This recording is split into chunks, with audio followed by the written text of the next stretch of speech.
Oh, it hasn't started yet? No, it's starting right now. She like developed really fast, and they started putting her in like really baggy clothes, so you couldn't like tell that she was super busty. Okay, well this is a Dragon Ball podcast, so let's stop talking about iCarly.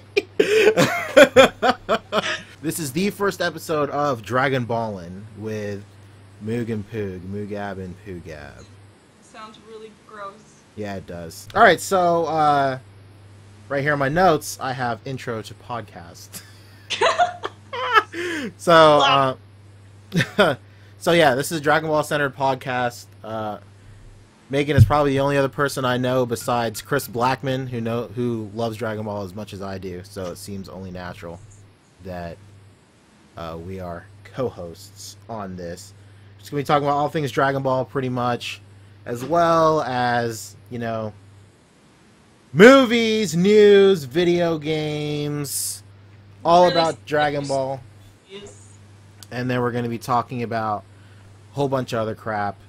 You guessed it, about Dragon Ball. Anyway, for those of you who don't know, probably nobody here. I'm Poncho, and I love Dragon Ball Z. And I'm Megan, and I love Dragon Ball. With the Z sometimes. With the Z sometimes. Okay, so, first up, what should we talk about? Should we talk about... The list. We should talk about Revival of F. Revival of F, yes. Revival of F. Looks awesome. I love it. Alright, what do you think about Gold Frieza? I haven't really put much thought into Gold Frieza. I'm not really a fan of the cooler movies, so I don't know. Why aren't you a fan of the cooler movies? I'm not a fan of a lot of the movies. It's really weird. But, like, Battle of Gods was the first time in a long time I was like, hell yeah, Dragon Ball movie. That's true. Well, to be fair, Battle of Gods didn't really feel like a traditional Dragon Ball movie. That's why I liked it. It felt like a traditional Dragon Ball. That is very true. Yeah, I think Gold Frieza, I think it looks really cool. I love the way Gold Frieza looks. I feel like they definitely... I feel... Especially looking at, like, God Goku, I feel like they have a color wheel on the wall, and they put a blindfold on Akira Toriyama, and they get him to throw a dart, and whatever that dart lands on, that's the new color for whatever they decide to do. I thought God Goku looked really... Like, I thought the red hair was nice. I don't know how I feel like, you know, with this LSU... Frieza. LSU Frieza? You don't like the Lakers Frieza? I think it looks really cool. Steve, what's good, Steve? I think he looks really cool. I can't remember who. Someone on my Facebook feed was talking about it, and they brought up that the color scheme is really fitting because gold and purple are reserved for royalty. Yes, that is what those colors mean. I just stabbed myself. Nice. So he said that it makes perfect sense that he would change into those colors, I guess, if he had a choice. So should Vegeta also turn purple and gold? If Vegeta wants to turn purple and gold, by all means, let him. Prince of Purple and Gold. There you go. I think it looks really cool. I know I've talked to you about this for a while, but I think he's gonna be like taller. He looks like he gets taller. Yeah, I think we talked about that. I'm not sure, but I think so too. Yeah, because if you look at the trailer, there are some scenes in the trailer where he is like beating up on Goku and stuff, and there's a specific scene. It's the last scene where him and Goku are in it together, where he's kicking him off the ground. He just looks tall. Like the proportions of his body are just tall. He doesn't look like short like he usually looks. I think it'd be really cool if they recreated the image where Goku is here and Frieza is here and Frieza's looking up at him. Like, yeah, it would be cool if they redid that, but opposite. So yeah. Frieza's new form has him towering over Goku, and then Goku has to be the one going. Oh my god, yes, that would look so freaking cool. Holy cow. Yeah, that actually, that's a really good, perfect segue into what we wanted to talk about next. Yes, the parallels. I really wanted to talk about all the parallels that are happening between this new movie and a lot of the Saiyan saga. I first noticed this when even that first poster for the movie was unveiled. Like, it just looked, I don't even know how to say it. Like, the poster. First of all, the poster, aside from newer characters like Beerus and Whis and stuff, and those two new henchmen, Sherbert and Tapioca or whatever the hell his name is, I can't remember at this point. But I want to beat them both.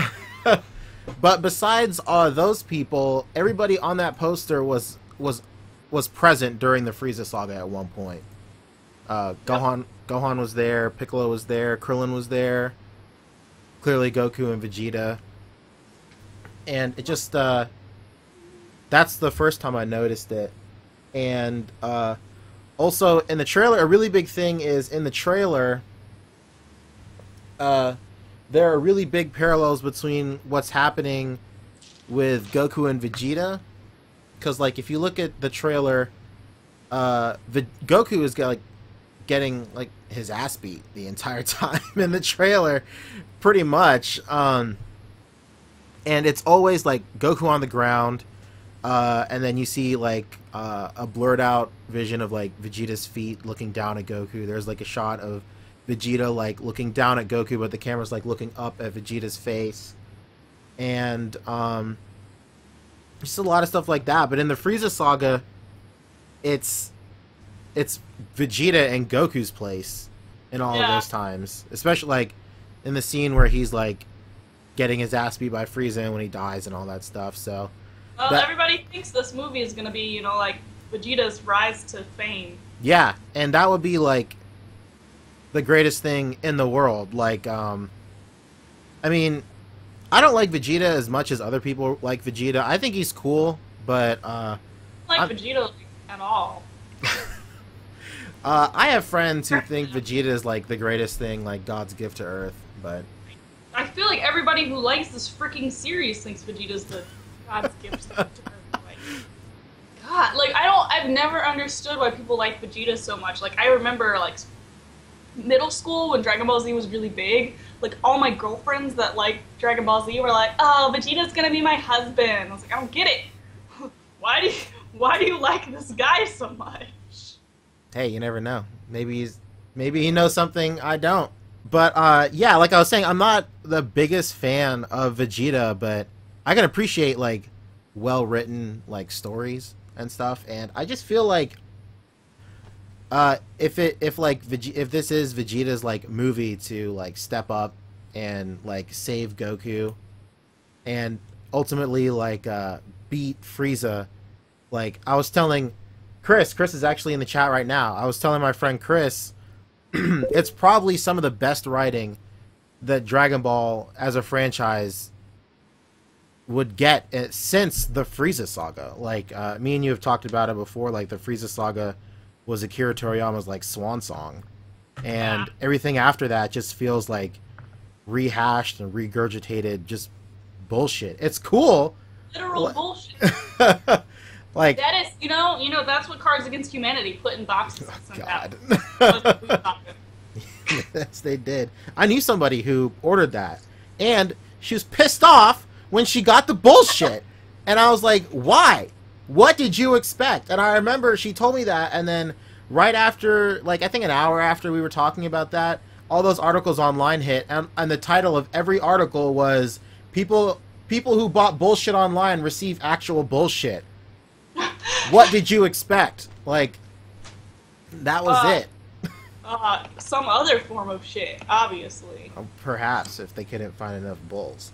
But, yeah, but like I was saying, it would just be the perfect, I can't even find the words to articulate what I'm trying to say, but it would just be really good writing, to take something that's been in the back of the Dragon Ball Z storyline for so long and finally bring it back to the foreground, because I mean, after the Frieza saga, nothing really felt like it had weight and gravity other than this guy is really strong, and if we lose, he'll kill everyone.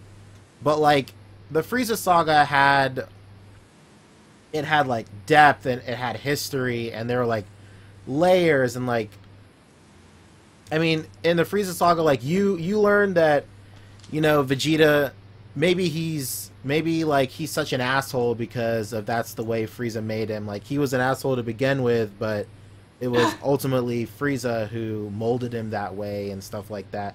And it's just like a whole bunch of characters really like reach their peak in terms of like character development, and that hasn't really happened since. And like if Vegeta is the person to finally beat Frieza, especially at a time when Frieza comes back at a power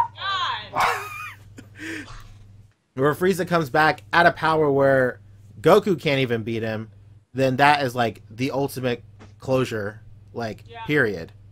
One of the things, so it's like off topic but on topic to what you were just talking about. One of the things I really liked about the Frieza saga is like they didn't go to Namek to say, hey, we gotta beat this guy's terrible, he's gonna destroy the universe. They went to Namek for completely unrelated reasons, and it wasn't until after they got there that King Kai was like, hey guys, I think there's a problem. Yeah, that's very true. And after that, everything was just kind of like, there's a bad guy coming, you have to beat him. Like, it wasn't ever like, hey, let's just hang out. Oh no, a bad guy. It was, there's consistently always a bad guy. Yeah, the only parallel to that is probably the Majin Buu saga, but that's like a direct ripoff from the Frieza saga. They just went to the World Martial Arts Tournament to chill and have fun, and then they just happened to be there. But it's not as impactful because that already happened 100 episodes ago.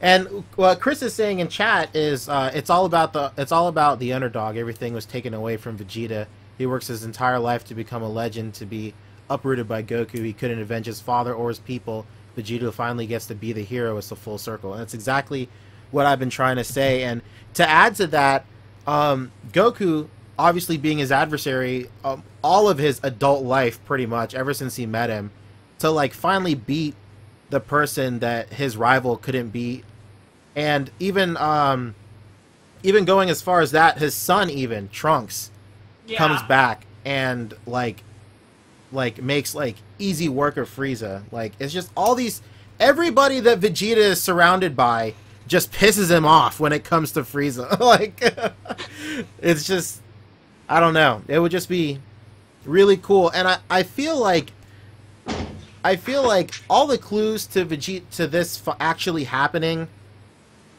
are really apparent because, of course, Akira Toriyama said, like, I think a year or two before we even knew the title of the movie, it was an interview where he said that he really wants Vegeta to take the spotlight. Yeah, I mentioned that the other day on Reddit. Somebody like went up my ass about how I was wrong for quoting the article, and it meant nothing. But it's like, look at this now. Yeah, very true. Yeah, like, what I was gonna say, that's exactly what I was about to bring up. Like, he mentioned that in an interview, but after that, he's been completely silent on it, and that could mean two things. That could mean he forgot. Yeah, it could mean he forgot and it's not gonna happen at all, or it could mean that it's definitely going to happen and he doesn't want to talk anything about it because that would ruin it. And I feel that it's more of that second one, because I brought it up when the poster first first came out, and on the poster it's Frieza in the middle, and then it's Goku and Vegeta on either side of Frieza.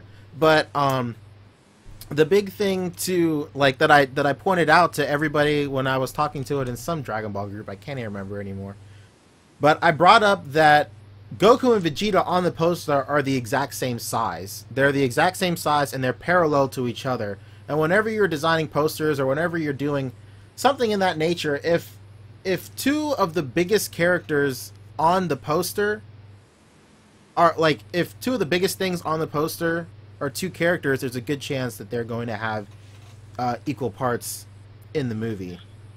I feel like Vegeta had a pretty big part in Battle of Gods too, even though he didn't get to be the Super Saiyan God. Like, still, he was the one who's like, hey, I know what's going on and nobody else does. Let me slap you because you hit my wife. Yeah, that's very true. And give up my self-worth. That is very true. That is very true, yeah. But I feel like with that, like, you can't really apply the same philosophy with the poster size because that was the first Dragon Ball movie in like 17 years. And of course I wanted to make Goku the hugest person on that poster. I forgot we were talking about posters. Oh, okay. I just wanted to talk about Vegeta. But yeah. But I think that there's a very good chance of him doing that because in interviews, it's no secret that, you know, Akira Toriyama, when he first started writing Dragon Ball Z, he hated Vegeta. But he said in recent interviews that the character has grown on him and he'd like to, you know, give him a bigger role. Or he just wants fans to shut up. Yeah, that could be it. That could be it. And that is actually a good segue into the next and last thing on the list. So after this, there's going to be like no structure at all. Man, Vegeta did nothing but dance like the WB frog. But you got him, like, a lot of people have said it before, like, Vegeta's ultimate thing is, you know, his pride and stuff like that. And it was the ultimate, like, full circle to see him, like, acting like an idiot in order to save a race of people that he originally came to destroy.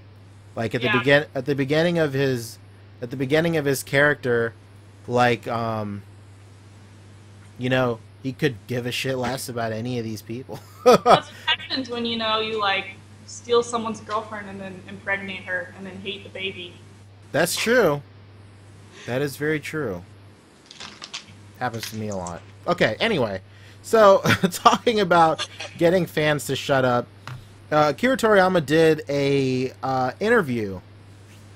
And in that interview, he was talking, they were talking about Super Saiyan forms. And this is the same interview where he was, I think this was the same interview where he confessed that he admitted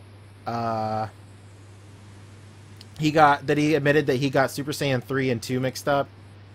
And that's one of the main reasons why in Battle of Gods, Super Saiyan 3 Goku got, like, his ass handed to him. Because he was writing it as if it was Super Saiyan 2 Goku. But in a new interview, Akira Toriyama was talking about how not to put words in his mouth, but how useless Super Saiyan 2 and 3 were.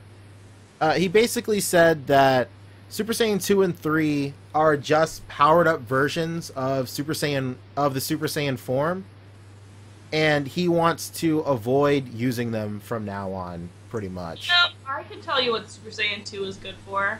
What? I know we've talked about this before. That whole filler arc of them training to become Super Saiyan 2, where they're Super Saiyan the whole time. Oh, God. Super Saiyan 2 was good for impregnating Chi-Chi. Oh, my God. Shut the fuck up.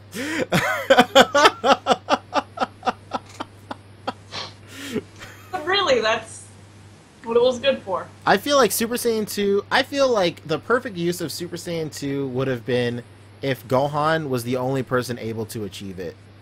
Yeah. Like, that would have been, like... And he got it, you know, if he did it... If he was the only one who did it, and then did it specifically because of Cell, because of being the only I'm not making words. Yeah, I know what you mean. I feel... Because everybody made such a big deal about it, because it was such a big deal when he was able... Because even Trunks said it when he first transformed, that he was able to get the perfect level of strength and speed together while nobody else could. Everybody, Trunks, Vegeta, and Goku all tried to do that, and everybody else completely, like, fell flat on their face. And, like, it would have just been really cool if Gohan was the only person to ever do that. But obviously Goku mysteriously achieved that in Otherworld, and Vegeta did too when he let some creepy ventriloquist into his mind and all that crazy shit. But so I'm talking about Super Saiyan stuff that we don't like. Yeah. Let's keep on that for a second. I don't mind that other people go Super Saiyan, but I think it'd be cool if Goku was the only Super Saiyan. But the Super Saiyan that bothers me the most, the character that bothers me the most, is fucking Goten. Like, little shit, like, how old are they? Like 8 or 9? They're young. They're 7. No, they're 7. They're 7. Yeah, No. Like, little shits Well, Trunks is older. Trunks is 8. I think Trunks is 9. It might be 8 or 9. Goten is 7. So, like, the fact that these two little shits can achieve Super Saiyan at such a young age, then fuse together and go Super Saiyan hair to the ground, whew, makes me angry. That is very true.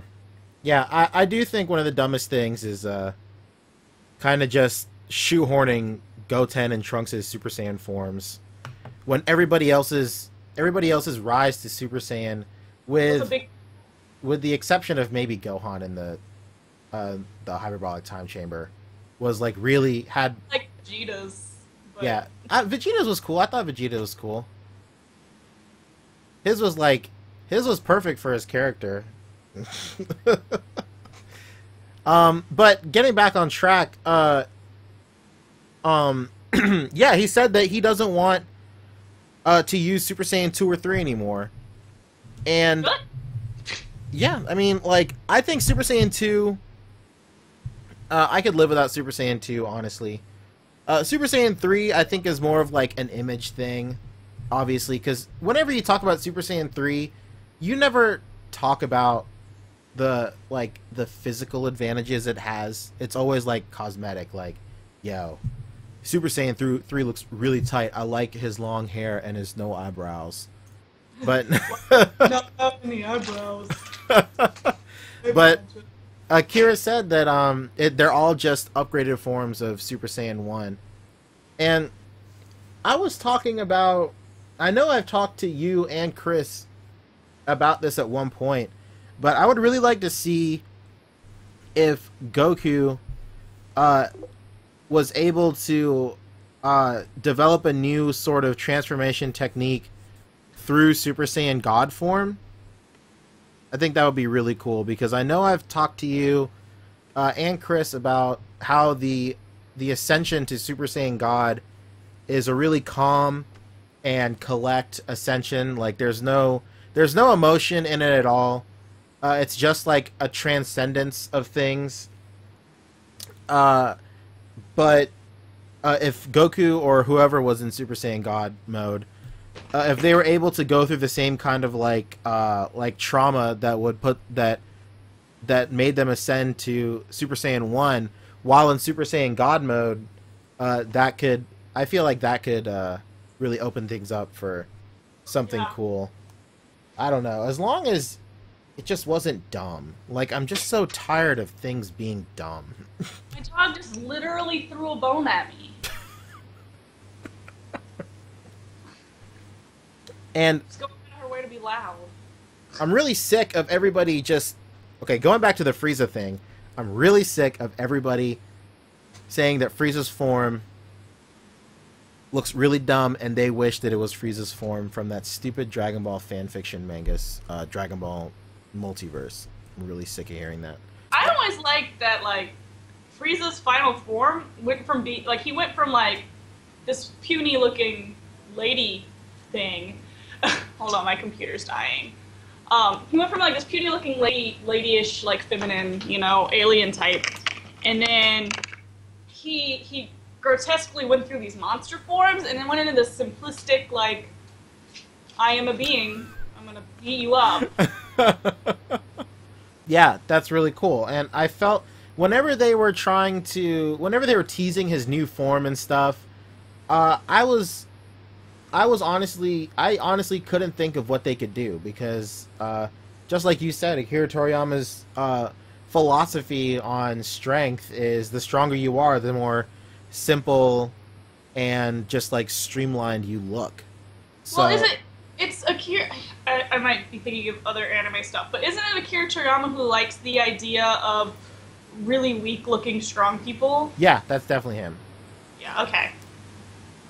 And whenever they were teasing that Frieza was going to have a new form, I was like, what's he going to look like? Like, to go with his philosophy when everybody was just all like, yo, I hope he looks like Cooler. Like, no, that goes against everything that, like, that he's said forever. Chris is saying in chat that, what's he saying? He's saying, when we were going back to the Super Saiyan God thing, So that would be a huge strain, maintaining God mode on top of a Super Saiyan transformation. Yeah, it would be a big strain. I feel like that's not my job to write that. So I have no idea, but I just feel like there are a lot of unanswered questions from the ending of Battle of Gods. Like at the very last scene, a lot of people, I don't understand, but I try and talk to people about this scene, and nobody knows what the hell I'm talking about. And it's the very end of this. It's the very like last scene where Beerus is like has that huge energy beam and is about to like blow the Earth up, but Goku, like, he's already out of Super Saiyan God mode, and he enters back into Super Saiyan God mode, and like he absorbs all that energy into him, and that was just weird. They don't they don't mention that at all. Like, it just happens, and Bills goes, "That was weird." Like, that's it. I feel like, you know, here's the thing. I love Akira Toriyama. I love Dragon Ball Z, and I want to believe that is a seed that they planted, but I don't know. Probably not. Might have just been mess up. Yeah. I want to believe that that's something that's going to be, that was a seed they planted that's going to be either explained at the end of Revival of F, or at the beginning of the next movie that they inevitably make. Just keep making movies. As long as they're good as Battle of Gods, I'm okay with that. Yeah. Chris and I... Humor feel. Yeah, definitely. Chris and I were talking about this earlier the other week. What do you call it? A lot of people want a brand new series and stuff. I'm personally fine with the series we have right now. I like that we got Kai. I think that's fine with me. Same thing, just not the same thing. Yeah, and a quick segue on to Kai. A lot of people don't understand what Kai really is. Kai's meant to be the one-to-one representation of the manga, period. Like, right. That's all it is. And people... He actually tweeted me earlier and asked if they should get in Dragon Ball Z, or he said Dragon Ball Z in GT, and I was like, read the manga. I like the manga better than the anime. Yeah. GT doesn't have a manga, but don't bother with it. Yeah, and that's what a lot of people don't get. Like, the manga is unreal. It's unbelievable, because you have all these memories of Dragon Ball Z, but sometimes, you know, to cut costs, like they handed off the episodes to like maybe a lesser talented animation team or an animation studio, and the episodes ended up looking like dog shit. Yup. But the manga is 100% all the time drawn top tier, cream of the crop, Akira Toriyama's blood, sweat, and tears in every single scene, and it just looks better. It looks better. It's like 100% his original idea. It's his brain onto the page into your brain. And, I mean, the portion of the Dragon Ball manga that is Dragon Ball Z essentially is Akira Toriyama being lazy about drawing. That's why the art style changes drastically. Yeah. Stop throwing that bone on the ground. Because it was easier for him to draw fight scenes with really angular characters, so he just changed the entire way he drew. Yeah, that is very true. That is very true. And, yeah, that's what we were talking about. Yeah, Dragon Ball Kai. What were we talking about before? Yeah, I'm fine with Dragon Ball Kai. Another quick segue. Jordan and Chris in chat are talking. Jordan brought up that they could have kept the Bruce Faulkner music. Here's where I stand on Bruce Faulkner's score. I really like Bruce Faulkner's score. I think that it's really, really good. But they didn't have to make it at all. Like, there's a reason that no modern anime right now rescores the original anime. Like, there's no reason to rescore an anime. It's a waste of money and time. Yeah, it's a waste of money, resources, everyone's time, just a 100% waste of resources. But for what it was, for his score and everything, it was great. It's like, there's no denying that it was good music, and it fit with everybody's stuff. Bruce Faulkner's score is very nostalgic to a lot of people. It's not as nostalgic to me as it would be for maybe Chris or Jordan in chat. Ewolf Blue says hi. Hello, Ewolf Blue. Hello. That was okay. I'm not a smart music person when it comes to names and stuff. But this was the CDs that came out, right? Those weird, like, plain covered. Yeah, and it was like with the weird 3D font. But then there was one with like Android 18 on it, like yes. a woman. Yes, that was definitely it. I remember like Beckett tried to sell the shit out of those. Oh God, Beckett. Beckett, man. Me and Chris can talk about Beckett forever. Let's see. Okay, people in chat are weighing in on Bruce Faulkner. I know it was a business standpoint that they went to Funimation, but the infamous Vegeta scene where he's yelling on Namek was a bit of a letdown when they switched voice actors. LOL. Hi, by the way. Hello.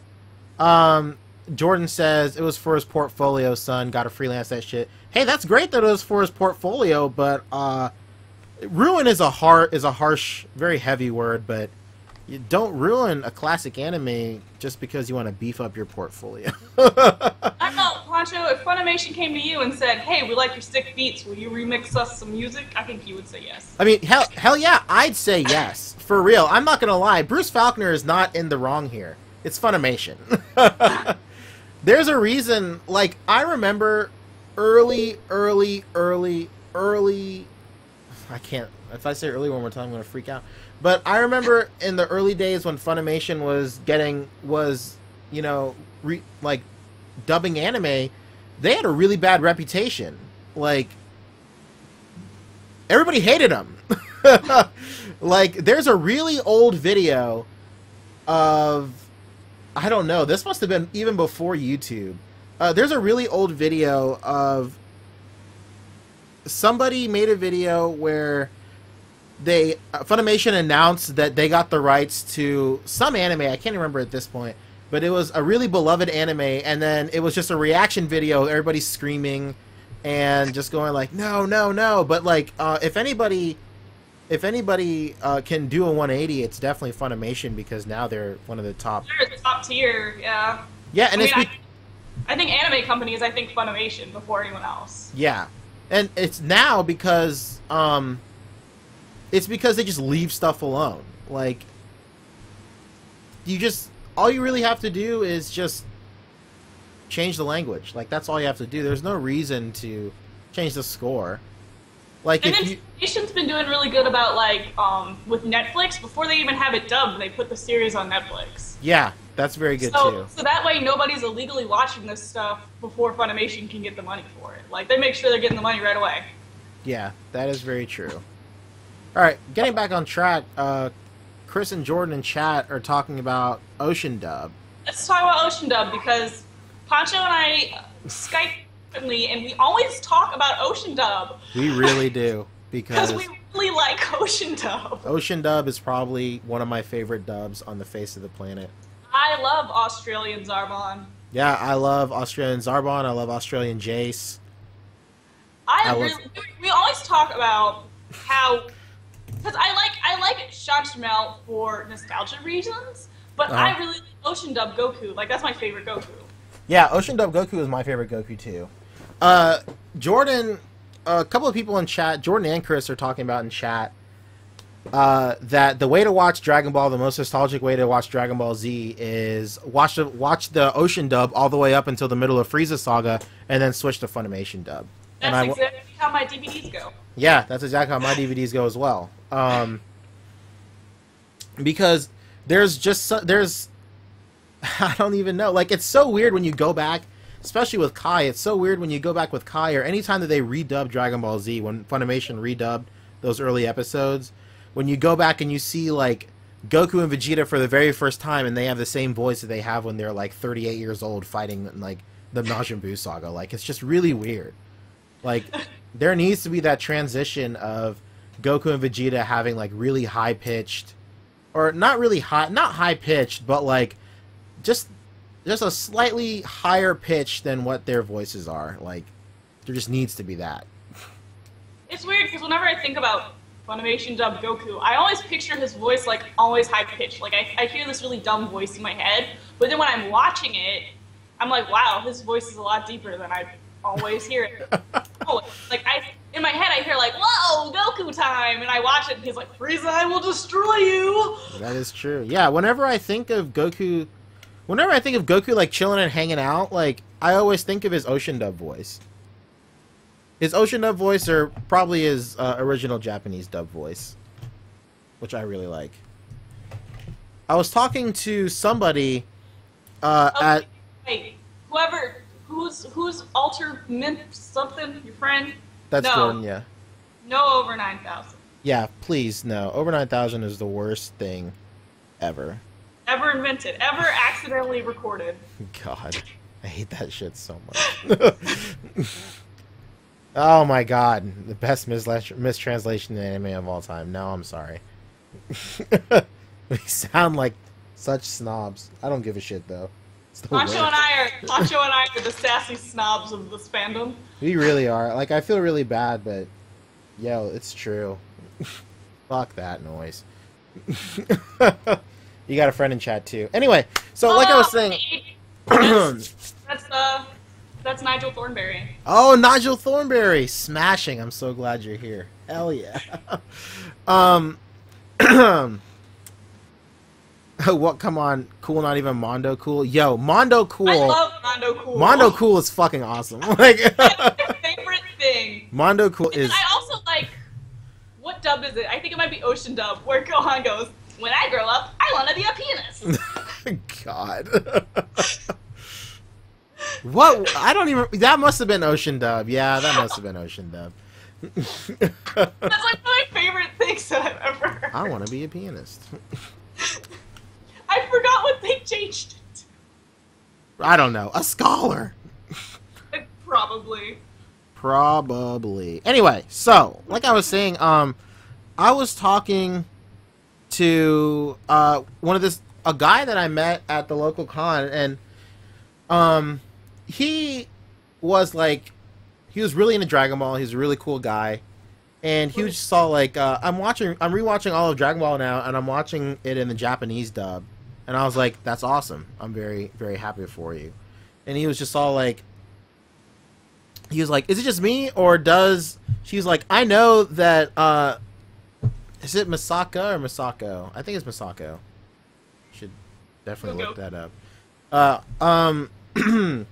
The Japanese voice actress for Goku, he was like, is it just me, or whenever he does... I know she does, Goku... Gohan and Goten. It's Misako. Okay.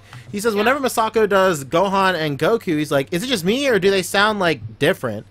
And I was like, yeah, they definitely do sound different, because it's one of the things that gets really, really, really lost in translation. If there's anything that gets lost in translation, it's definitely this. It's whenever Misako does Gohan, Goku, and Goten, they all have different, like, dialects and accents.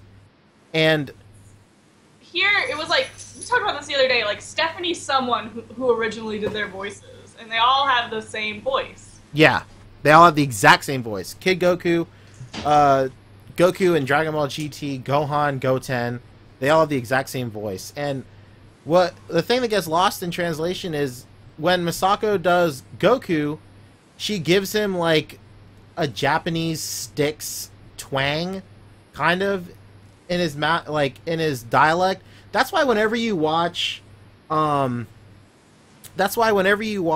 subtitles of Dragon Ball or Dragon Ball Z, and if they're subbed by if the English translation is done by a Japanese company, he always uses like country slang, like ma and pa, and he never, whenever there's an ing, yeah, that's how he talks. Like that's how Akira Toriyama wrote him to talk, and that's what Misako like brings to the table whenever she does Goku. Whenever she does Gohan, like he talks really proper and stuff, and then Goten is like a mixture of both of those people. Which is funny because you think he would talk even more proper than Gohan. You would think. You would very much think. Of course, he's the second child, so he isn't treated as roughly. But he's with Chi-Chi nonstop the first 6 years of his life. That is also very true. It's not like, you know, he's getting stolen or he's running away or... No, none of that fun stuff. Let's see. Chris said, "Ain't it?" Yeah, Goku is a very, very, very big advocate of the word "ain't it," the phrase "ain't it" all the time. Ain't it? Shucks, ain't it? Come on. Anyway, all this was talking about because oh my god, from forever ago, we were talking about. Chris and I were talking about a new series and whatever. A lot of people are wanting a new series, and I was saying that. I don't care if we don't get a new series. If we don't ever get a new series, that wouldn't bother me at all. I feel like we should leave Dragon Ball Z alone. We should let it age. We should just let it age gracefully. Period. Sailor Moon Crystal taught us. Yeah, I was literally about to bring that up. Sailor Moon Crystal is the perfect example of that. Like, absolutely no reason. Fullmetal Alchemist Brotherhood did okay. I don't know anything about Hunter x Hunter, but apparently the new anime is like the best thing that's ever happened. Yeah, but they're just following the manga. Both of these things are just following the manga, which is what we have Kai for. Yeah, exactly. But I feel like Fullmetal Alchemist Brotherhood isn't that big of a deal because the first iteration of Fullmetal Alchemist came out what? Not even 10 years before that one started. Or maybe it was 10 years on the dot. It doesn't seem like it was very long, because I feel like we got Fullmetal Alchemist kind of when it came out. Yeah, I remember seeing... Oh my god. I remember seeing Fullmetal Alchemist stuff in New Type when I was in high school. So yeah. And then Brotherhood came out when I was... I was in high school. Wait, yeah. No, maybe not.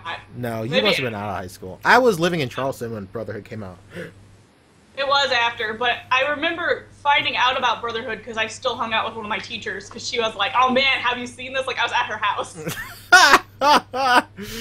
And no, it was her husband was like, "This is really good." Oh, Jesus. That was like that's what this is. Oh my god. But yeah, Chris and I were talking about if there's no series, I'd be totally fine, but I do want them to continue making movies like this. Every 2 years, drop a new movie. Because we were talking about, like, I feel like movies 1 through 13 were good, but they weren't written by Akira Toriyama. They were written by the guy. Dragonball. What? So they weren't Dragonball. No, they weren't Dragonball. I like World's Strongest. Yeah, World's Strongest is good. Yeah, wait. World's Strongest. I like Tree of Might. I don't care for the other one. What, Dead Zone?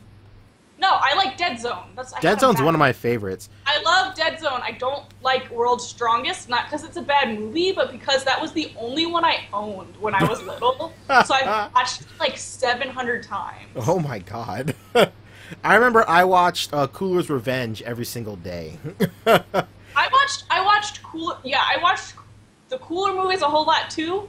Because, like, every time I went to my dad's house, he'd bring me to Blockbuster. Not even his house. Every time I went to my dad's boat, because my dad lives on a boat, we'd go to Blockbuster, and I'd rent the same goddamn movie.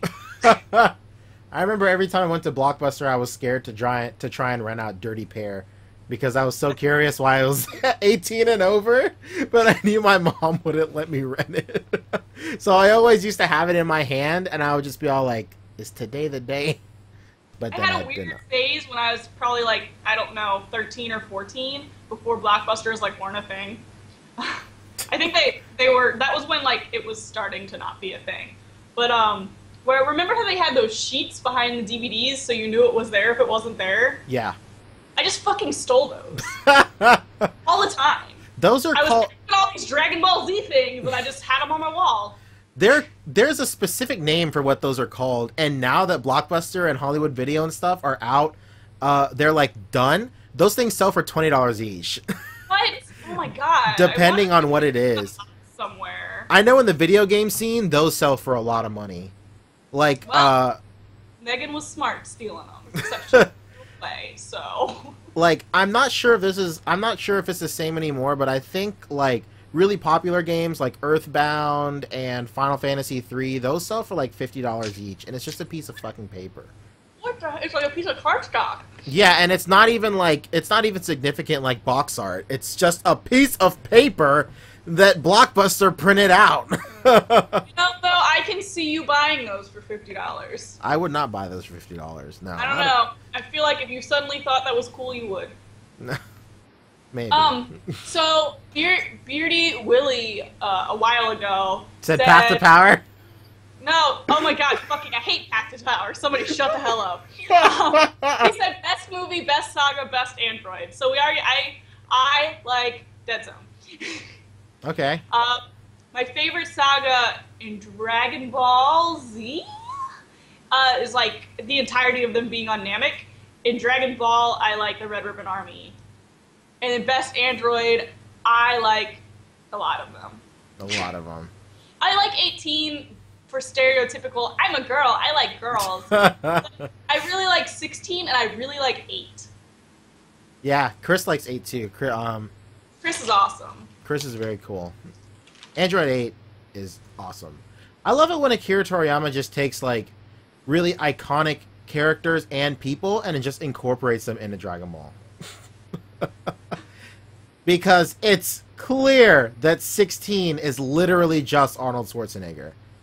Like, that's clear. It's not an android, but it's a well, I guess they're all cyborgs, but no, Android 16. There's that cyborg in the I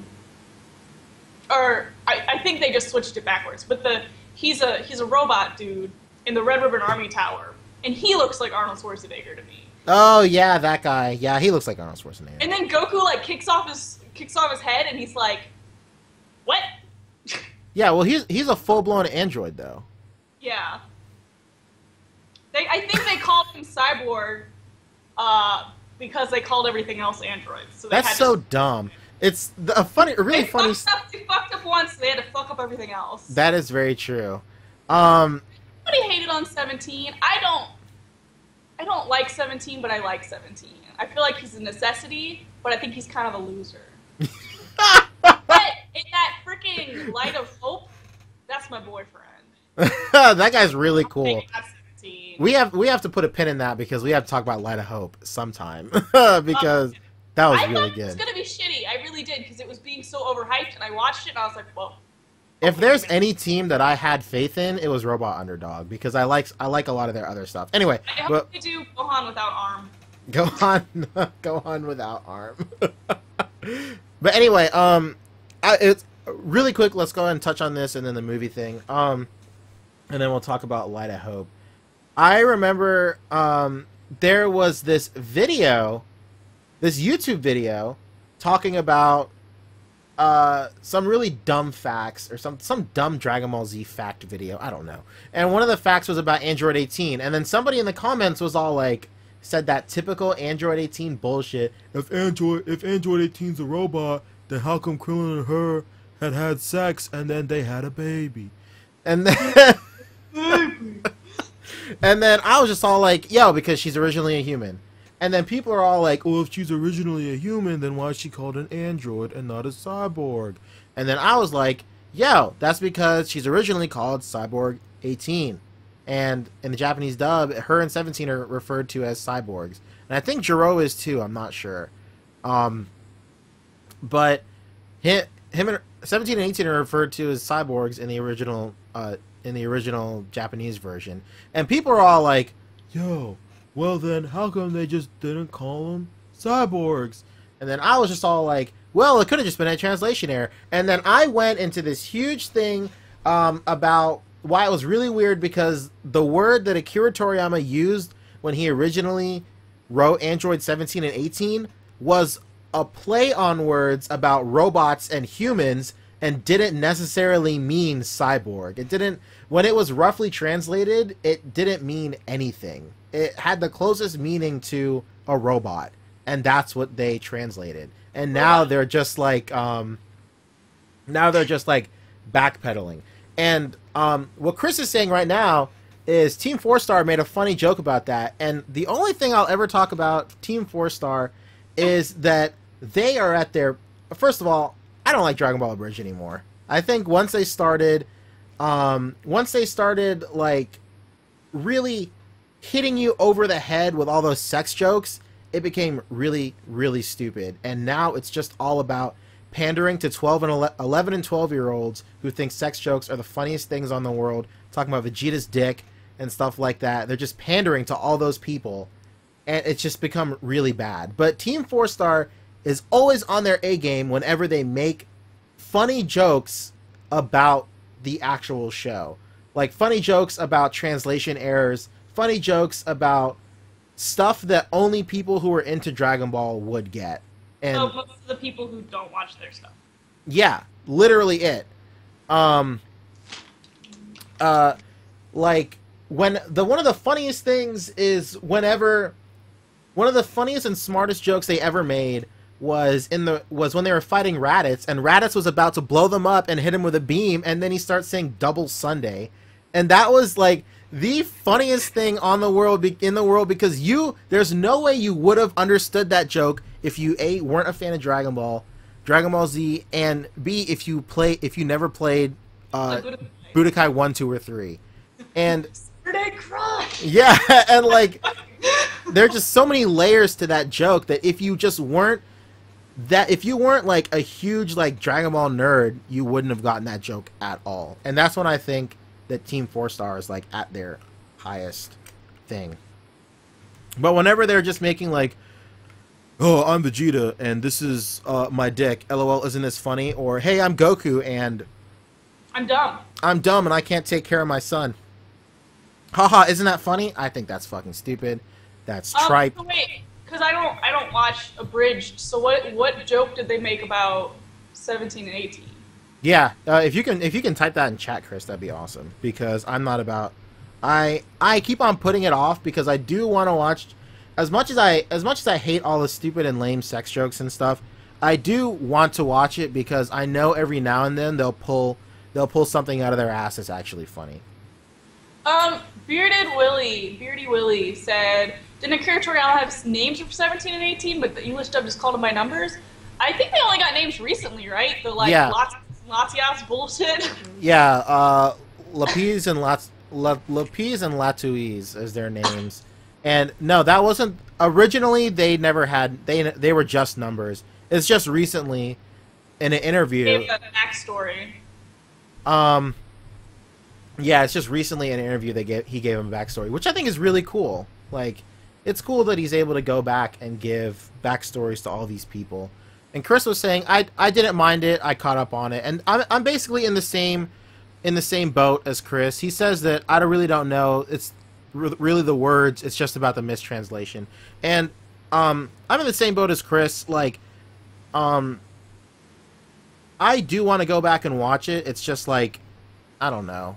I just think about like, I don't know, man. The way Megan and I actually met was because we both cosplayed as Zarbon, and there's nothing worse than walking through an anime convention and having every fucking stupid little kid just come up to you and just scream Team 4chan memes at you all the time. And then to make it have the screen cap of our conversation. I do have the screen cap, and I'll probably superimpose that over this whenever I'm editing it. But like, and to make things worse, we were both cosplaying as Zarbon, as Zarbon is portrayed as the gayest character next to Frieza in the entire saga. So like, I've only seen the beginning of Abridged, and I was walking around the con, and people kept saying bullshit to me. I was like, what are they saying to me? And then this has got to be Dragon Ball Z Abridged. Like, it happened. I was Zarbon all day, and I think there were maybe like a handful of people who were like, "Whoa, you're Zarbon, that's so cool." Like, legitimately, everything about them was like, "This is Dragon Ball Z, this is cool." Or even if there were other people who saw it was cool, then they'd be like, "Whatever he is, a butt cowboy or something." Yeah, like, it's just really annoying, and I feel like it was that specific. It's that, like, it's that experience that just makes me not like that so much. Like, it's literally gotten to the point where I can't cosplay as a Dragon Ball character without being bombarded with stupid bullshit all the time. AWA too, when you were Vegeta. Yeah, when I was Ozara Vegeta, like, everybody just kept on. God! We were walking around together, and I would hear somebody, like, I knew those quotes. I would hear somebody say something, and I would just look at Poncho like... Oh, God. Chris is saying, if the last time you watched was when Zarbon was alive, I don't really think you'll find it as sex jokey. Because I honestly can't remember that very many sex jokes. I think the moment I stopped watching was when they were doing that end scene gag where it was an image of Capsule Corp, and it was just overlaying it was just audio of Bulma and Vegeta having sex for like 30 seconds. And I was all like, you know what? Whoa. I'm better than this. So he said it perfectly. Stupid people make what should be an enjoyable experience, cosplaying as your favorite character from your favorite franchise, fucking a chore. Like, honestly, like, I love cosplaying as people from Dragon Ball Z, but if I have to deal with people just screaming memes at my face, I don't want to do it. About being a girl, because, like, I guess Bulma doesn't have any bad things associated with her in that. But no, she really doesn't. I also only do, like, Dragon Ball Bulma, and, like, nobody knows who she is. They're like, who is supposed to be? My boobs literally say Bulma. Like, what are you, some sort of fanfiction Bulma? Like, I've never seen her dressed like that. I feel like a dick when somebody asks me who I am and I'm Bulma in the pink dress, because I literally just, like, run my hand across my boobs. Like, here you go. It's not hard. Let's see. Jordan is saying, are Namex supposed to be black or African race? No, they're not. I picture Namekians as black guys, though. Do you really? I must be the only... I mean, if Piccolo was live action, don't get me wrong, I like Buffy, I like James Marsters, I don't like that movie. But if Piccolo was live action, I'd want a really hot black guy to be Piccolo. Like, a really hot black guy. I feel like Piccolo could be played really, really well by an African-American actor. I think that'd be really great. But when talking... Like Piccolo and Cell are both black guys. Like, Cell is a varying degrees of black guys. I don't see Cell as a black guy. Cell is totally... Cell is like... First Cell is like token black nerd. Oh my God. Then he's like stereotypical black guy. And then he's really hot black guy. That is the stages of Cell. I'm being really offensive. I'm sorry. Jordan's on board with you, apparently, with that. I don't know. Whenever I see... I was looking at it today. I was looking at pictures of Cell today. And whenever I see Perfect Cell's face, I think of when Fat Boo looked in that magazine of that and saw a really hot guy's face and changed his face. Because Cell's face is drawn just like every other character's face. I think Cell is a really attractive black guy, except Akira Toriyama wasn't racist and gave him nice white guy lips. It could be. Hey, I don't know. I don't know. Okay, what were we talking about? Oh my God. Everybody's on board with me, Pancho. You gotta jump on the ship. I'm just talking about strictly perfect form Cell. I could see first form Cell kind of being like who's that black kid from Ned's Declassified? Cookie, like a really like sickly, skinny version of Cookie, just like just like roaming the halls. I'm picturing somebody, and you know who I'm picturing, and that's who first form Cell is. Yeah, you're right. You're right. You're right. All right, Beardy Willie is talking about opinions on a live-action movie. Yo. So I think if the live-action movie would have been about anything but Dragon Ball, it would have been a good movie. But it was Dragon Ball, so it's not. I still think it was a badly made movie. Period. But when the thing, Chris can attest to this. Chris said first form Cell is like Tyrone Biggums. Yo, I can get on board with that. Tyrone Biggums. Tyrone Biggums is a character Dave Chappelle did. The guy is a crackhead. Oh wait, I know. As soon as you said that, I knew who that was. But Chris can attest to this. I used to be a member of this forum called Live Action Anime, and through this forum, I followed every single thing about the live action Dragon Ball movie, like for years, and I had such blind faith in that movie. I was like, there's no way that they're gonna be, that I invested so many years of my life into this and it's gonna be bad. Even Chris right now is freaking out in chat. And and when it came out, I was just, I remember Chris and I got into a little bit of an argument. I was just like, yo, you want to come see that with me? And he's like, no, I'm not seeing that bullshit. And I was like, yo, why not? And I was like, come on. We dressed up and went on the premiere in the middle of the goddamn week. Oh my God. It came out on a Wednesday. And I was in school, so we all dressed, like the whole group of us that was going, we all dressed up.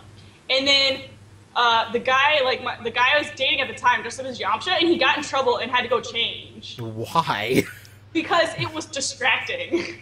And I was like, haha, my clothes look normal. Oh my God. But I was like really blinded by it too, because I wanted it to be good. And I think if they would have made a shitty Dragon Ball Z movie, I wouldn't have cared. But because they made a shitty Dragon Ball movie, I got really upset. Because I really love Dragon Ball.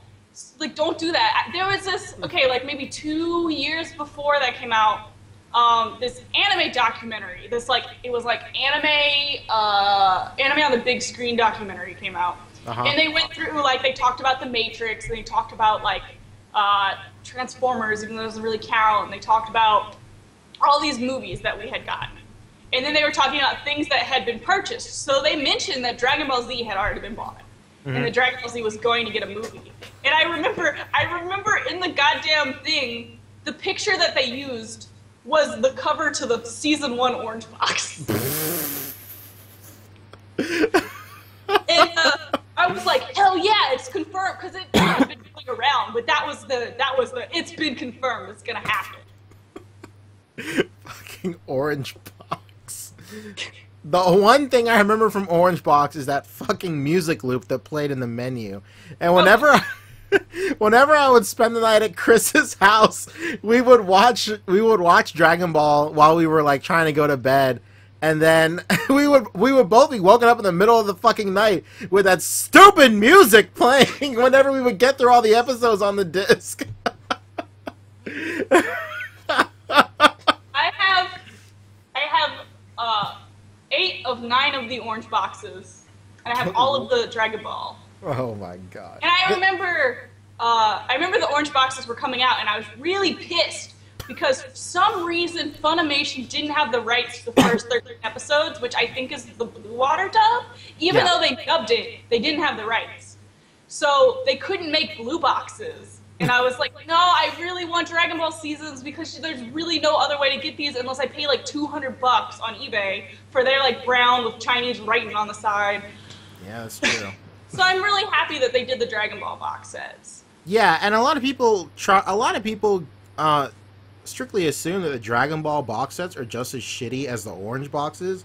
But I feel by the time the Dragon Ball box sets came out, Funimation kind of caught on to what made the orange boxes so shitty, and they didn't do such a bad job. Yeah, Chris said the blue boxes weren't forced 16:9, and I feel like that's where a lot of the problems and issues came with all this shit. Force 16:9 is probably the worst thing that's ever happened. You know what issue I have? Yeah, what do you with got? With sizes of Dragon Ball Z on TV? Fucking Adult Swim playing Dragon Ball Z Kai this big. It literally doesn't touch any corner.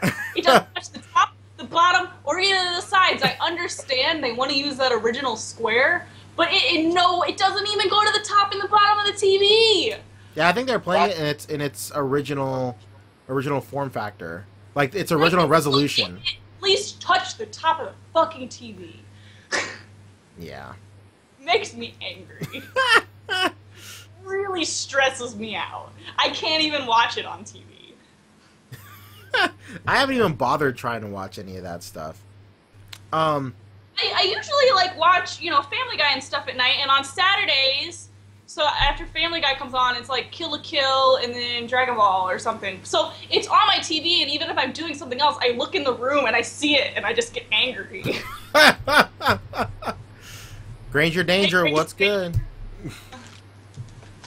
Yeah, okay, so wrapping up some stuff we were talking about earlier, forever ago, I can't even remember. I feel like we should just keep on getting movies, period. Because I feel like right now, because we started talking about movies, Kira Toriyama wasn't really on board with any of the movies that came out, except for History of Trunks. Because he wrote the manga first, right? For History of Trunks, or no? I can't...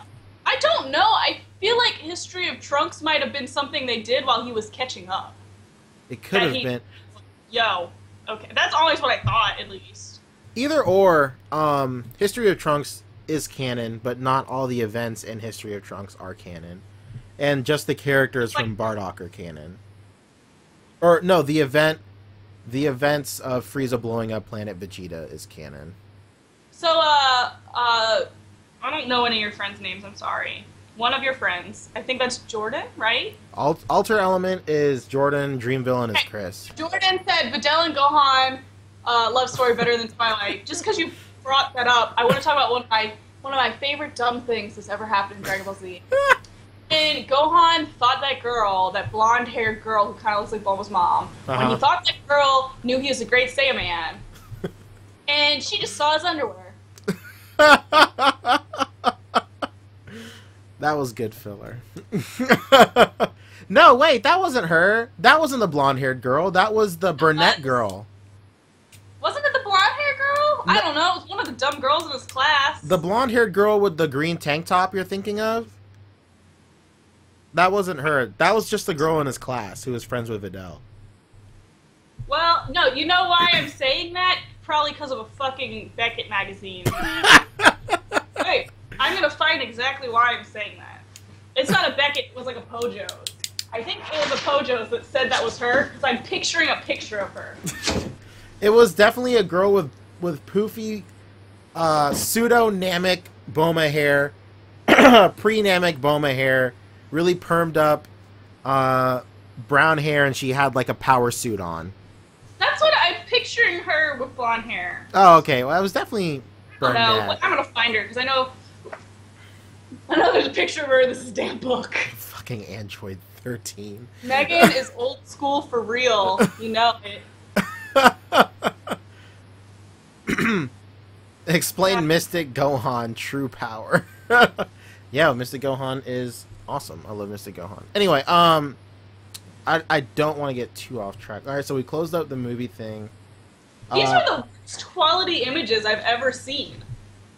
Pull it off of freaking Facebook before Facebook existed. Best filler is Goku and Piccolo trying to get their license. Yo, for real. That was real. I loved that. I love that.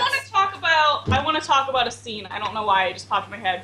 I don't know if they did it in the anime because I meshed everything together in my head, but I know for a fact it's in the manga. In Dragon Ball, when Jackie Chun and Krillin are fighting, they go through this big fight scene, and then they have to explain what just happened because they went too fast. And this is like totally irrelevant. I'm sorry, but in the fight, they're like going really slow and explaining what happened. And at one point, part of the story is like Master Roshi, I think, either spit at him or farted on him. So Krillin flicked a booger. And then later, there's an interview with Akira Toriyama, and they're like, how did Krillin flick a booger if he doesn't have a nose? Oh my God! I was just thinking about that suddenly. Really quick. Really quick. Somebody, when I was at Animazement where I debuted my what do you call it? When I debuted my Zarbon, that was the first time that half of the Japanese and American cast were hanging out together of Dragon Ball. Masako was there, the voice actor for Piccolo was there, Yamcha was there, Videl was there, Trunks was there, and this is about launch. Huh? Sorry, I was answering your question. Oh. And what do you call it? And everybody was there, and then they had questions, and a bunch of people were asking questions, and this kid was like, story. No, it's not that story. This kid was all, he grabbed the microphone and he was like, "Excuse me, hello. Yes. I was wondering, how did PyCon die?" And then he screamed it. And then somebody in the back was like, "Thank you." And then it was just really funny to me because these are just voice actors. Why would they fucking know that? It made no sense. Chris Sabat knows a lot of that stuff if you ask him. But Chris Sabat wasn't there. Like, I mean, I feel like he probably I'm just saying in general. Yeah. He can answer questions. I feel like he felt like that could have been answered because a lot of the Japanese voice cast was there. But yeah, what did he expect, honestly? Like, did he expect like everybody chilling, having like breaking bread after like a shoot or after like editing or a recording session, and just going, "Hey, by the way, how did PyCon die?" And Akira goes, "Oh, well, you see." Like, who fucking cares? Like, anyway. If I was a voice actress, that's what I would do. I mean, I would do that too. I question everything. I would do that too, but I just feel like after what 25 years, who would remember that? I just don't know. Anyway, so all right, trying to wrap stuff up. I was thinking that we've been talking about this for the last half hour. Like, I feel like if we just came back every 2 or 3 years and made a new movie, that'd be great. Because Akira Toriyama is finally getting a chance to tell some side stories that he always wanted to tell. Especially with Battle of Gods, and especially with Revival of F. Like, I just feel like if we just let him just, like, gracefully, like, put his stories, the stories that he's wanted to tell for years, into Dragon Ball without, like, shoving a whole series down his throat, like, "Please make this for us," then he won't get burnt out like he did with Dragon Ball Z. Then we won't get another Buu Saga. Yeah, thank God, because as long as he is just as long as he doesn't feel like pressured or anything, then he won't get fucking tired of it. I really like Jocko. I thought Jocko was a great series. Yeah, Jocko was really good. Anybody in chat who's a fan of Dragon Ball or Dragon Ball Z, go read Jocko. Dragon Ball. It feels like Dragon Ball. It's a good storyline, and it's a prequel story to Dragon Ball. Yeah, it's a canonical prequel to Dragon Ball, no doubt about it. And he's in this movie, and everybody's gonna go, "Who the fuck is this guy?" Yeah, everybody is gonna go, "Who the hell is that?" Yeah, I just feel like if we just got movies, that'd be totally cool. I feel like that would be great. That's why if they ever do a new series, it should be canon Dragon Ball about Saiyan origins or like Jacko. Jacko's cool. I feel like that would be really cool. Like, I feel like if they did like a Saiyan origin story, it would work best out of as a spin-off series and not the next Dragon Ball, because no matter how you slice it, like if the next Dragon Ball, if the continuation of the Dragon Ball story came out and if it was totally like, separated from Goku, Vegeta, and everybody from the cast that we've been used to our entire lives, like, it would take for... I don't know if I could ever get used to that. Or, I could get used to it, but I couldn't get used to it being called Dragon Ball. Like, it'd be the exact same thing if they called Jacko the Space Patrolman Dragon Ball Jacko. Or something, like, it just wouldn't feel right. Yeah, Dragon Ball Origins, God. But, yeah, so I guess, yeah, let's talk about Light of Hope. I think it'd be cool if they made a show or a series based on Xenoverse. Yeah, Xenoverse is really good. Chris and I were talking about that earlier. The story for Xenoverse is just good. I feel they should do a story on Xenoverse, and each saga should be just I think his name's Gamora, whatever his name is. The evil space-time people. Each saga should be them going to a saga and just fucking stuff up, and then them trying to fix it. It would be cool because then you could introduce this new main character that's not Goku, but yeah, that's very true. Like, you could introduce a brand new cast essentially, but they would have, you know, they would have traits, characters everyone loves. Yeah, and you'd be used to, like, the races. Like, you could be used to a Namekian or a Saiyan or a human and stuff. A Majin. Are we highly agreeing that they should do a Xenoverse show? Demigora, yeah. Frieza race, yo. They need to give his race a real name. Can they please give his race a name in the new movie? For the love of God, please. I'm tired of calling his ass a Frieza race. Just make Changeling. I'm named after my race. That'd be like if Saiyans were called Vegetas. Yeah. The Vegetas are coming to Earth again. Oh, God. Icebox race. God. Yeah, Chris was talking about it earlier. He said that there was something in a Daizenshu once or something like that where a translation of Frieza's race or something translated to an ice demon or a fire and ice demon or something like that. So they have dumb names. Yeah. Ice demons, yeah. That'd be really cool. Actually, a refrigerator appliance race? G&E electronics race. Let's do that.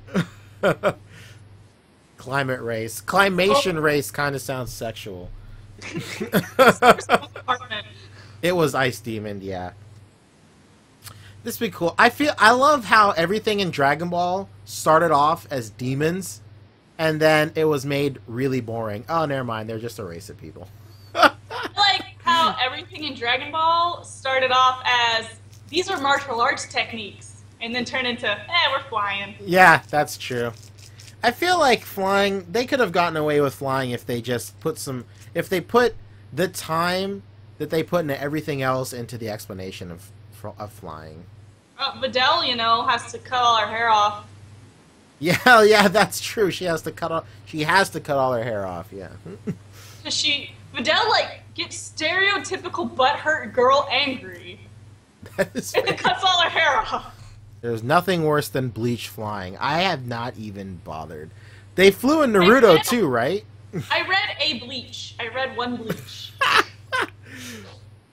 They literally just started flying for no reason. I mean, that's pretty much how it is in Dragon Ball, though, because at first it was like the super technique that Tien and Chaozu knew, and it was like, whoa. But then, still, Goku continued to ride the flying Nimbus. Like, it wasn't a thing he did. He didn't use this. He could use this technique, but he didn't. And then suddenly, that's how we get everywhere. I feel like if they just took time to explain, like, here we go. I could write something right now. Every time someone talks about flying, and why don't you just fly everywhere? Why don't you just fly everywhere? I think of, it's the weirdest thing, I think of fucking B-Movie. And there's I've never seen that. B-Movie is such a great movie. Salty enough. There's a scene in B-Movie. Yeah, this is a Dragon Ball podcast, by the way. There's a scene in B-Movie where the human is talking to Jerry Seinfeld, And she just all like, she was just, he was just like, do you want to take a cab or something? He says something, and she's like, well, you can fly. Why don't you just fly there? She's like, why are you walking around? Why don't you just fly everywhere? And he was like, it's exhausting. Why don't you just run everywhere? And she goes, oh, yeah, I guess that's right. And, like, I feel like at the beginning of Dragon Ball, people didn't fly around because, yeah, it is a super technique. And to achieve this technique, you have to have, like, high concentration, or you have to train, blah, blah, blah, blah, blah. And the reason, and I feel like a good reason why everybody can just fly in later Dragon Ball Z is because the natural progression of their strength and training just makes what was once a super technique just easier and easier to them because of just how strong they're just getting stronger and stronger. Or Akira Toriyama got lazy. That's very true. He does get lazy a lot. Hi, Crazy Taco Man. Crazy Taco, what's good? Nimbus just kept a Piccolo through the first part of TBC. Wait, what? Chris said probably because Nimbus didn't consume Kaios. Yeah, exactly. Yeah. Do you remember when I love the Nimbus because you could only get on the Nimbus if you were pure of heart, and so many people just fell through it. So then Bulma comes up with this goddamn watch. This watch will make me strong, so I can ride on the Nimbus with you. It naturally gives it to Master Roshi so he can try to look at her vagina while she pees because that's hot, and then gets flushed down the toilet. What a great part. Crazy Taco Man asks, who is your favorite Dragon Ball Z character? Bulma is my favorite female, and then God. I really like Bardock. Oh yeah, Bardock. I love Bardock. I like Gohan, or I really like Krillin. I love Krillin so much. I do love Krillin. Krillin is Mondo cool. Mondo cool. There, some guy in one group was just talking mad shit about Krillin one day. And then somebody in the group, like, I've never seen somebody put in their place as hard and fast as this guy. Because this guy must have been the world's #1 Krillin fan. Because he was just like, listen, you little shit stain, you shut the fuck up, alright? And he was just like, and he just was like listing off all these reasons why Krillin was so great. And I was just all like, yo, Krillin rules. Man, fuck you, Chris, because Krillin fucking sucks. I feel like Krillin, out of every character in this series, I feel like Krillin has had the best character development. Yeah, he really has. Aside, like... This little shit, like, such a little shit. And then you can see his progression from, like, being like, I'm too cool for this, to, like, not falling in love with Goku, but the essential of, like, no homo falling in love with Goku. That's very true. I feel like they literally recreate that with Piccolo and Vegeta. And I feel like... I see it with Krillin, I don't know, I just feel it with Krillin. I feel like with Krillin, it was much more subtle and progressive, other than Piccolo just going, hey, I guess I'll take your son, and I guess I'm a good guy now. When is it? I think it's when they're training for the androids, or something. And this is after Piccolo's been a good guy for a while. Piccolo says something along the lines of, hey, I'm still a demon, remember? To, like, put them all in their place, to make them remember that he's a bad guy. Yeah. Like, Pancho and I were talking about this the other day, how everybody makes such a big deal about Krillin dying, but Krillin really hasn't died that much. No, he's died twice. Not like he's died easy. Yeah, he's died twice. Like, and... Not counting non-canon things. Yeah, died twice. Canonically, he's died twice, but alternate timeline-wise, he's died 3, because he died in Trunks' timeline. But the most anybody has ever died is 3 times. So, like, it's not like he stands out. Like, Krillin's died just as many times as Goku's died, like... Yeah, that's very true. And same with Yamcha, except Yamcha, like, does pretty much turn into a piece of shit. Like, Yamcha was so cool. Yamcha was literally a heartthrob. Like, I can see, like, girls in the 80s being like, oh. I said 3 times, right? Or did I say twice? We said twice, but then we went into it. Oh, I definitely meant 3, sorry. Yeah, because Chris brought it up. Frieza, Boo, and Dragonball. Yeah. I don't count Boo, though. Why don't you count Boo? I don't count Boo. We talked about this. You said the same thing. When did I say that? When we talked about this the other day.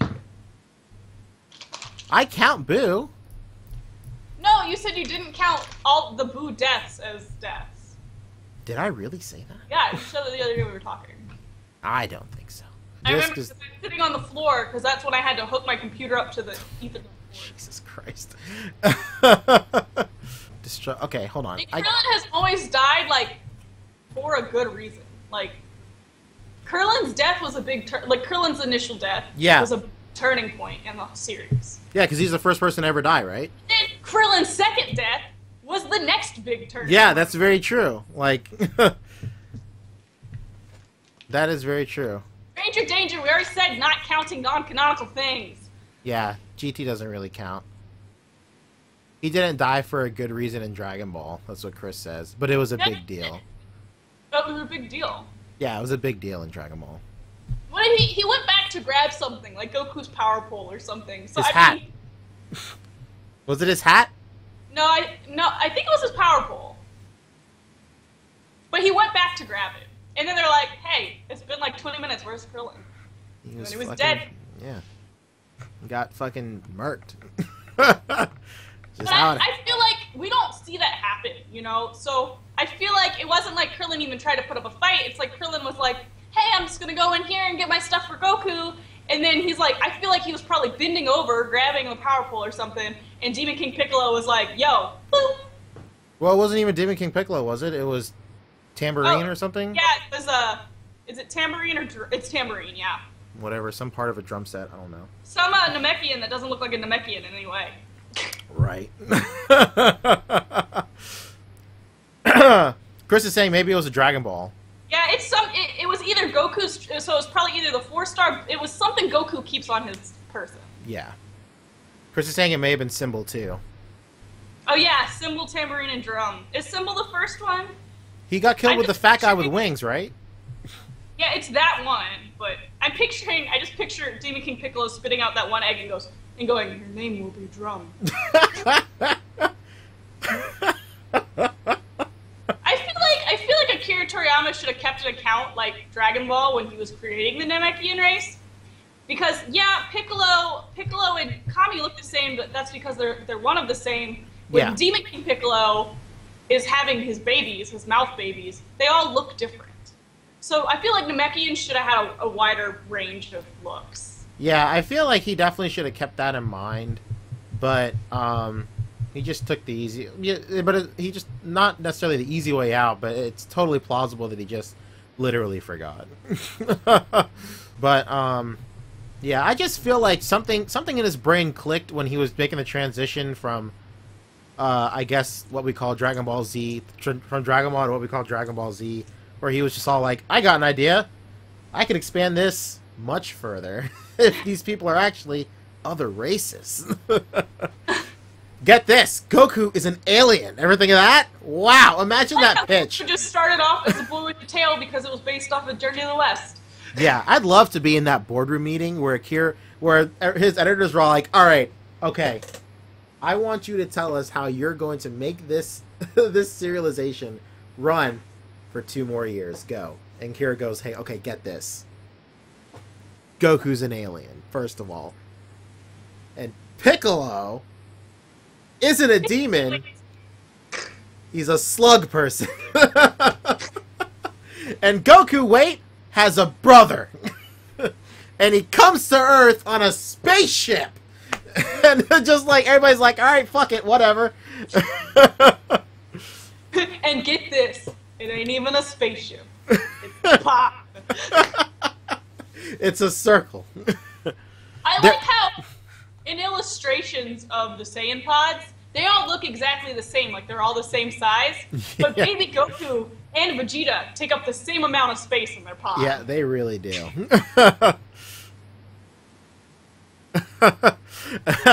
Jordan says, I just read Superman and get this. Alien race and spaceship. Essentially. Yeah, I really liked Light of Hope. I had high hopes for Light of Hope, and they were met. So, there you go. I think one of the best parts in Light of Hope was when they were doing high-speed fighting, where, the lines will meet each other, and then, like an explosion, like not an explosion, but like a sonic boom will happen, like when the two lines meet. Like that high speed fighting was edited really, really well. Chris is asking if Freddie Wong was involved with Light of Hope. I don't think Freddie Wong was involved. Freddie Wong. He's the guy from Rocket Jump. He's the guy from Video Game High School. Oh, okay. Were you in the yearbook? Dude, have you seen the shitty mini video where it was first-person Dragon Ball Z? Yeah, I've seen that. That's by K&K Productions. They're the guys who did the first Saiyan Saga trailer, which they got... How much did they get for that? Like $60,000 or $30,000 or something? And God bless them, but that turned out really bad. You know what the best Dragon Ball Z live-action trailer ever is? What? Tank versus Tisfitsu? Mega 64.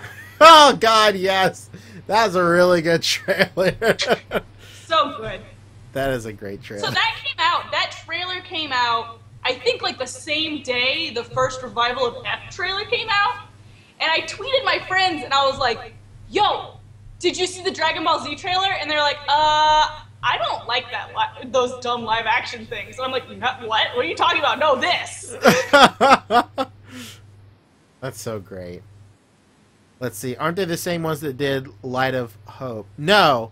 K&K Productions did the Saiyan Saga trailer. Robot Underdog is the group that did Light of Hope.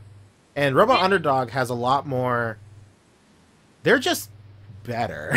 Like there's no not mean way to say it, but I mean I respect K&K and what they do, but Light of Hope, but Robot Dog is just better, like 100% better in every definition of the word, honestly. They have on their website, they have Trunks' shirt that he wears, well, in Light of Hope, but in, History of Trunks. And I want it so bad, but it's like $40 to help pay for their stuff. And I'm like, I don't want a $40 shirt. That's that story. You're welcome. Yeah, like, I just thought, still not better than Alternate X Productions. Oh my god. I have a question since we talked about evolution and now we're talking about this. This is a question for everyone. Have any of you, Poncho and everybody else, have any of you seen, is it like Chinese or whatever, the Dragon Ball movie though? Oh yeah, the Magic, is it The Magic Begins? I don't know, where like Lung's a person and... Yeah. Me, Chris, and Justin rented it from the video place across the street from my apartment complex in like high school, and we watched it, or we tried to watch it. We didn't get through all of it. It was pretty bad. That was also the same night that we all tried to beat. That we started and beat Dragon Ball Sagas in one night. I'm pretty sure. Oh god, our favorite game was Piccolo with Cape. Piccolo with Cape. Man, that was great. I wish I would have been like friends with you in high school, and this Chris person. this would have been the girl dude. You would have been what? The girl dude. The girl dude. Dude, Poncho, was that movie? He's probably still typing. That Kung Fu movie? Yes, it was the really low production movie with the cover had a blue pig on it, like a blue pig man on it, right? Was that it? Yeah, and he has like where the guy knocks him down. I think that's the one, and then picks him up. I'm pretty sure that was it.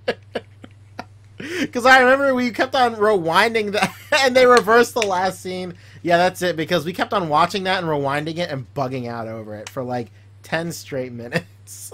God. Oh, I'm talking about a different movie. What are we talking about? Was that it? I don't know. What are you talking about? Anyway, okay, I think we're talking about this. The times at Sumter High when, like, Highway Patrol guy was a real DBZ character.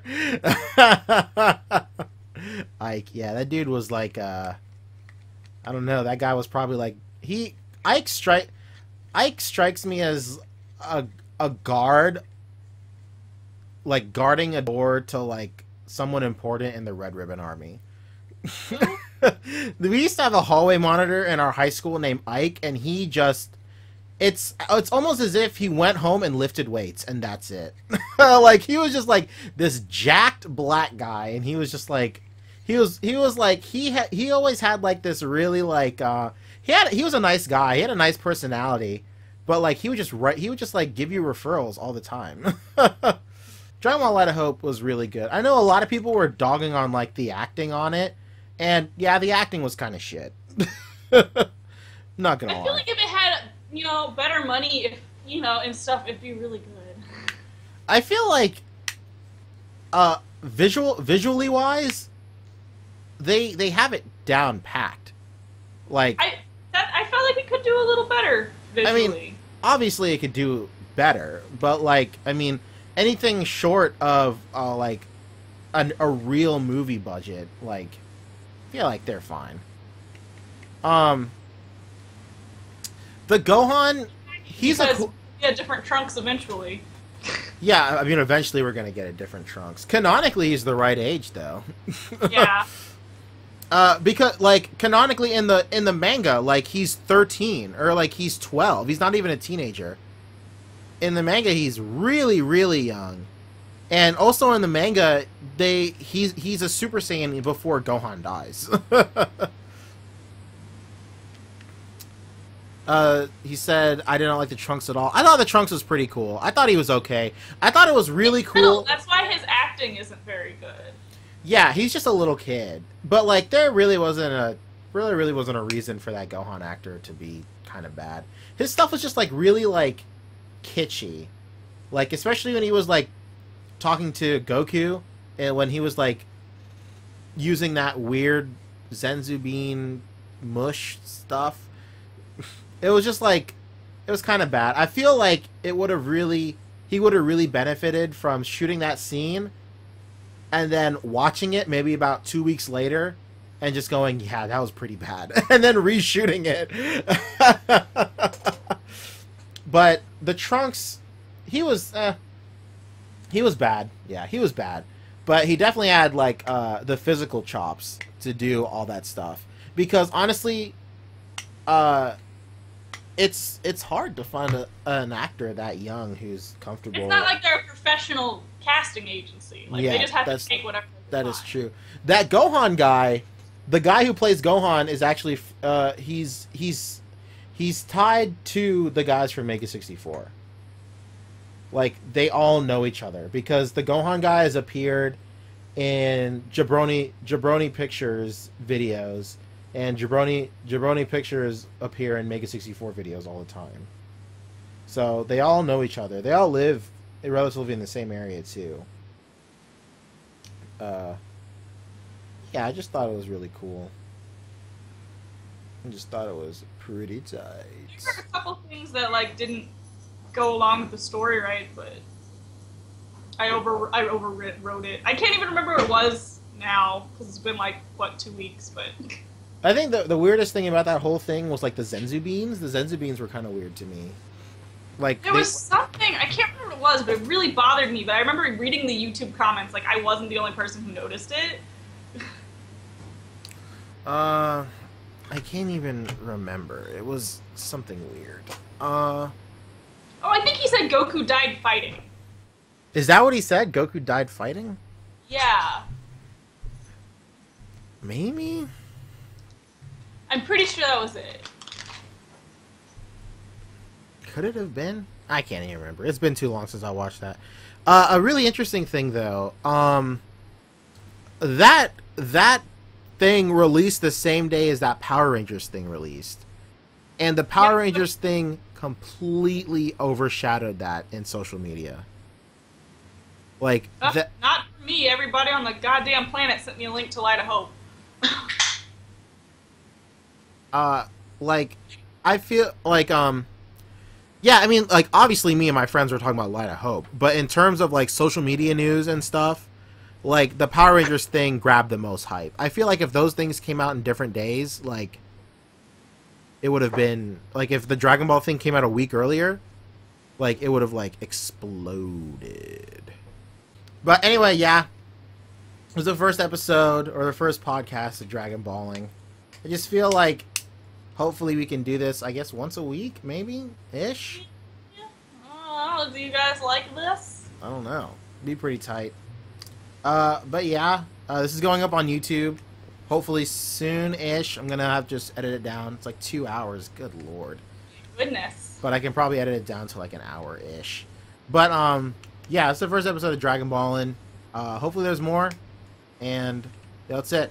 How we going? You can always split it into 2 episodes. I could. Yeah, you're right. Maybe-ish. I don't know. Okay. Okay. Bye, everybody. See you guys later. Are we off? Hold We're on. on.